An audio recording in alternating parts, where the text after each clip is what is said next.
Historian, selamat datang kembali di channel Delta Buana. Apa kabarnya nih? Semoga selalu sehat ya. Kali ini kita akan membahas mengenai perjanjian Gianti. Ada yang sudah tahu apa sih perjanjian Gianti? Kalau belum, maka menonton video ini merupakan pilihan yang tepat.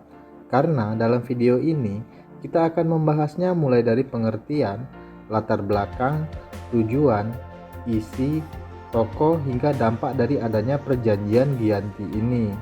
Jadi, bagi kalian yang baru datang ke channel ini, jangan sungkan untuk tekan tombol subscribe-nya ya, dan nyalakan juga bel notifikasinya.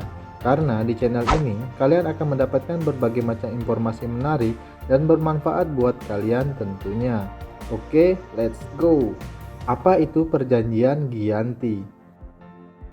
Perjanjian Gianti adalah sebuah perjanjian yang dilakukan antara perusahaan dagang milik Belanda yaitu VOC atau Vereniging Oost-Indisch Compagnie dan juga Kerajaan Mataram yang kemudian ditandatangani pada 13 Februari tahun 1755. Lebih tepatnya, perjanjian ini dilakukan oleh Pakubuwono III, Pangeran Mangkubumi dan juga pihak VOC. Nama Gianti ini berasal dari daerah di mana perjanjian ini dilakukan, yaitu di Desa Janti. Sedangkan dalam penulisannya berubah menjadi Gianti atau Gianti dalam ejaan Belanda. Pada saat ini, wilayah tersebut telah berganti nama menjadi Dukuh Kerten, Jatiharjo, Karanganyar, Jawa Tengah. Perjanjian Gianti ini dibuat untuk menghentikan konflik yang terus terjadi antara penerus kerajaan Mataram. Namun, sayangnya hal tersebut hanyalah siasat licik yang dilakukan oleh pihak VOC untuk memecah belah kerajaan Mataram yang tengah mengalami konflik internal dan mengambil keuntungan dari pertikaian tersebut.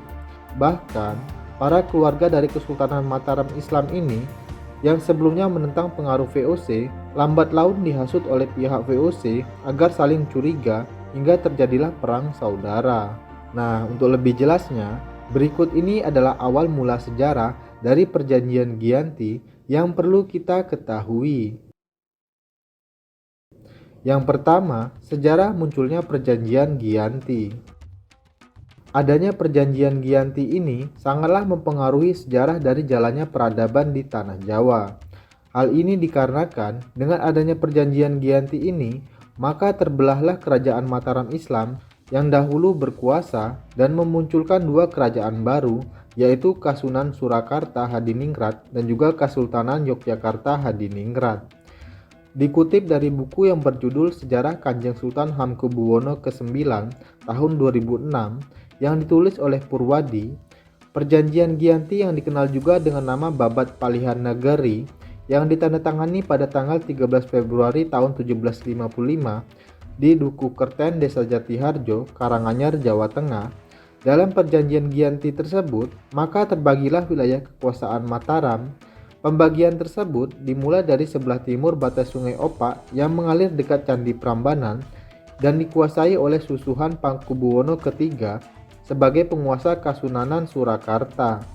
Sedangkan untuk wilayah yang berada di sebelah barat Sungai Opak menjadi kepunyaan dari Kesunanan Yogyakarta yang dipimpin oleh Pangeran Mangkubumi atau Sultan Hamengkubuwono I. Kemudian yang ketiga, penyebab dan latar belakang perjanjian Gianti. Dalam sejarahnya, penyebab munculnya perjanjian Gianti ini terdapat tiga tokoh utama yang terlibat dalam konflik tersebut. Mereka adalah Pangeran Prabu Suryasa atau susuhan Pakubuwono II, kemudian Pangeran Mangkubumi atau Sultan Hamengkubuwono I, dan juga Raden Mas Said atau Pangeran Sambernyawa yang nantinya bergelar Adipati Mangkunegara I. Susuhan Pakubuwono II dan juga Pangeran Mangkubumi adalah kakak beradik, yaitu sama-sama putra dari Amangkurat keempat sebagai penguasa Mataram periode 1719 hingga 1726. Sedangkan Raden Mas Said merupakan salah satu cucu dari Amangkurat keempat atau keponakan dari Pakubuwono II dan juga Pangeran Mangkubumi. Dan setelah Amangkurat IV wafat, maka Pangeran Mangkubumi dan juga Raden Mas Said sama-sama merasa berhak untuk mendapatkan bagian dari kekuasaan Amangkurat keempat tersebut. Namun, sayangnya VOC yang pada saat itu juga ingin menguasai wilayah tersebut kemudian turut ikut campur dalam konflik internal tersebut. Sehingga akhirnya pihak VOC kemudian menaikkan sosok yang mereka pilih, yaitu Pangeran Prabu Suryasa sebagai raja. Pangeran Prabu Suryasa yang saat itu memimpin kemudian bergelar Susuhan Pakubuwono II yang berkuasa antara 1745 hingga 1749. Kemudian, ia pun memindahkan istana dari Kertasurya ke wilayah Surakarta. Dari hal tersebut, maka berdirilah Kasunanan Surakarta sebagai penguasa baru dari kerajaan turunan Mataram. Kondisi tersebut kemudian membuat Raden Mas Said mengobarkan perlawanan terhadap VOC untuk menuntut haknya sebagai pewaris kekuasaan.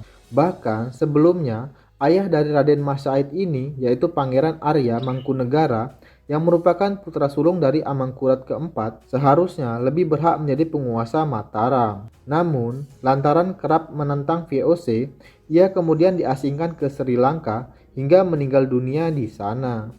Namun, ternyata bukan hanya Raden Mas Said saja yang merasa berhak atas tahtanya tersebut, karena Pangeran Mangkubumi juga memiliki hasrat yang sama.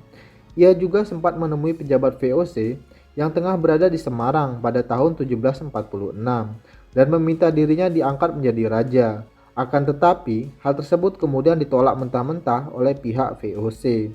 Sehingga dari penolakan tersebut membuat Pangeran Mangkubumi marah dan memutuskan untuk bergabung dengan Raden Mas Said dan bersama-sama melawan Pakubuwono II yang dibentengi oleh VOC. Demikian tulis Djoko Darmawan dalam Mengenal Budaya Nasional Terah Raja-Raja Mataram di Tanah Jawa tahun 2017. Dari perlawanan tersebut kemudian menyebabkan Pakubuwono II akhirnya wafat pada 20 Desember tahun 1749. Kemudian, Pangeran Mangkubumi pun mengklaim dirinya sebagai raja baru di kerajaan pecahan Mataram tersebut.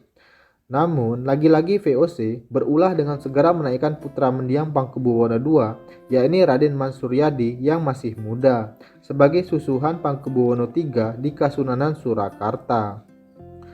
Dampaknya kemudian perlawanan terhadap VOC dan Surakarta semakin meluas.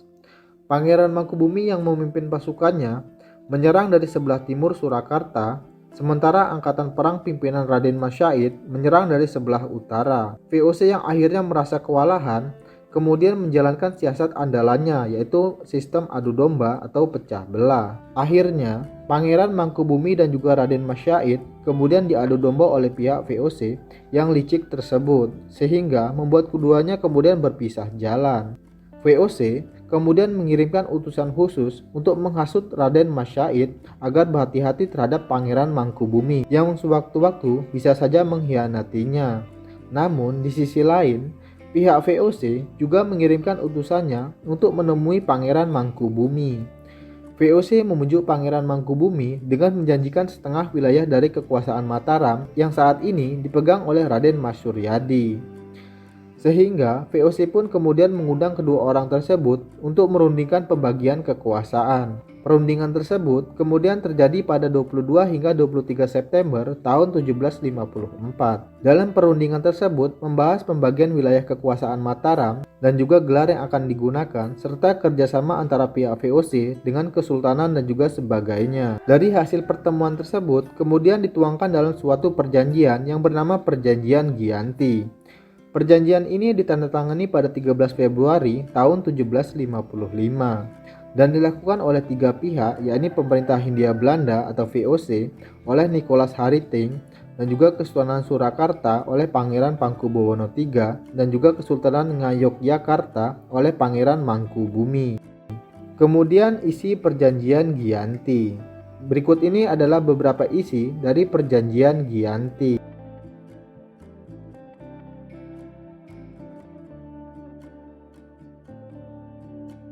Kemudian yang kelima, tokoh dalam Perjanjian Giyanti. Dalam Perjanjian Giyanti ini terdapat beberapa tokoh, yaitu sebagai berikut.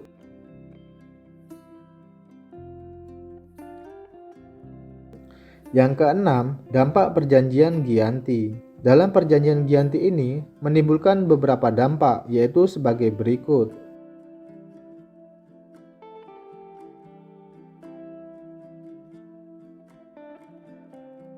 Nah, itulah tadi sedikit informasi mengenai sejarah perjanjian Giyanti. Jika ada kekurangan ataupun saran, dapat kalian sampaikan di kolom komentar ya. Saya Delta, salam jas merah.